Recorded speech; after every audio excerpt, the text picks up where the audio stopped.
Hello dear listener, please subscribe to our channel. Enjoy watching. I was never a man to believe in fate. I believed in choices, the ones we make and the ones we don't. I chose to trust her. I chose to fight for our marriage. I chose to believe that love was stronger than doubt. But in the end, it was her choices that destroyed everything. It started subtly. The way she distanced herself.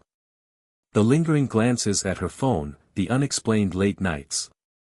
Then, the coldness, the forced smiles, the empty apologies for her absences. I felt it before I knew it. Call it instinct, call it paranoia, but a man knows when his wife has betrayed him. I didn't act immediately. That was my first intelligent move. Most men, upon discovering infidelity, lose control. They rage, they beg, they cry. Not me. I observed. I calculated. I became the shadow in my own home, watching as my wife, Claire, spun her web of deceit. Her lover. The irony was almost poetic. Dr. Alan Foster, our marriage counselor.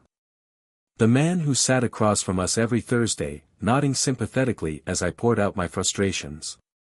The man who assured me he was guiding us toward healing, all while slipping into my wife's bed behind my back. The first time I saw them together, my blood turned to ice. Not in some cheap motel, but in his office, the very room where we were supposed to be repairing our broken marriage. I stood across the street, watching through the glass window as they tangled themselves in each other. The sheer audacity of it. The betrayal was acidic, corroding every fond memory I had of her. I could have confronted them right then. Stormed in, fists flying. But no, that would have been too easy. Too predictable. I wanted them to suffer. I started with Alan. A man like him had skeletons. He had built his career on trust, on confidentiality. What would happen if that trust crumbled? I spent weeks digging, hiring a private investigator to trace every client he had ever manipulated. I found stories, women he had flirted with under the guise of therapy, vulnerable people whose secrets he had exploited. Not enough to put him in prison, but enough to destroy him. The next phase? Planting the evidence. I created an anonymous email account and sent a message to the licensing board, detailing his misconduct. I fabricated text messages from burner phones, making it appear as if he had coerced female patients into questionable situations. At the same time, I played my wife like a marionette. I became the perfect husband again. Attentive, loving, supportive. I left romantic notes, cooked her favorite meals. I made her trust me, all while orchestrating her downfall. Every lie needs a solid foundation to stand on. Claire had become careless, believing I was oblivious, convinced she had me wrapped around her finger. But I was laying the groundwork for something much larger. I started manipulating her environment. I made slight changes in our routine, pretending to work late, pretending to be absent-minded, just enough for her to feel comfortable.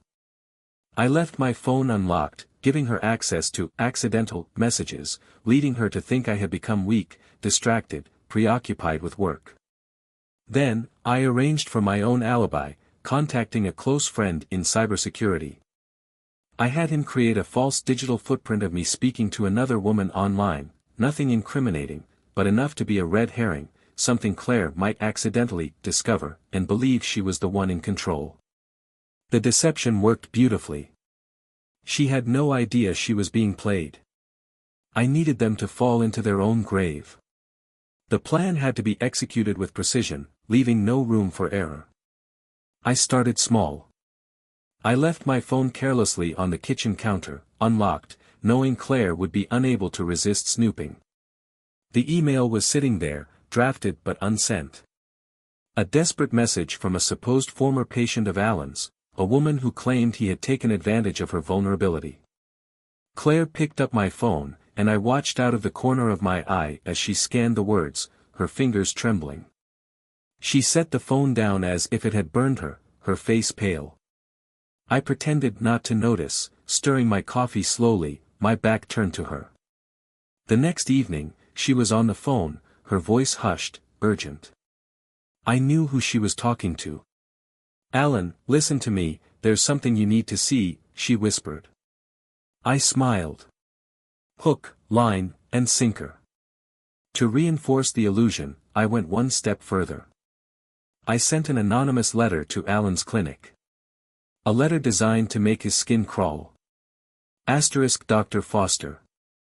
I know what you've done. I know the women you've hurt. You can't hide forever. The truth will come out, I imagined Alan reading it, feeling the walls close in. The panic setting in. I had turned the tables, now, he was the one looking over his shoulder. But I wasn't finished. Not yet. Claire and Alan needed to act. They needed to make their next mistake, one they couldn't undo. I placed a hidden microphone under his desk before they arrived for their secret meeting. A small device easily overlooked, but deadly when placed in the right hands. That night, I parked my car down the street from Alan's office, watching the lights flicker on as Claire entered. She didn't knock, she never did. She had access to his space, to his life, just as she had invaded mine. I pressed the headphones to my ears, listening as my wife's voice filled the recorder. "I don't know how this happened," Alan muttered, pacing. "They have emails, Claire. Text messages. If this gets out, I'm finished." She clutched his arm. "We'll figure something out. We just have to stay ahead of this." And then, the moment I had been waiting for. She hesitated, then said, "Maybe we can blame it on him. My husband. We can make it look like he's trying to set you up." I closed my eyes, savoring the moment. She had just sealed her fate. The following morning, the world they had built on deceit began to collapse. First, I released the recording. Anonymously, of course. It found its way to Alan's patients, his colleagues, and, most importantly, the licensing board. The accusations against him weren't just vague suspicions anymore. There was proof. Alan received a visit from investigators before he even had time to spin a defense. His clinic was forced to close temporarily. Patients started canceling their sessions. The hospital where he had consulting privileges placed him on indefinite leave. But the real masterpiece was yet to come. I had prepared another bombshell. Copies of Claire's explicit emails and texts, her taunts, her laughter at my supposed ignorance, were sent to her boss, her friends, and even her family. Claire's world fell apart overnight. Her boss called her in, his face grim. "We can't have someone like you representing our company," he told her coldly. "Your conduct is unacceptable." She lost her job that same day.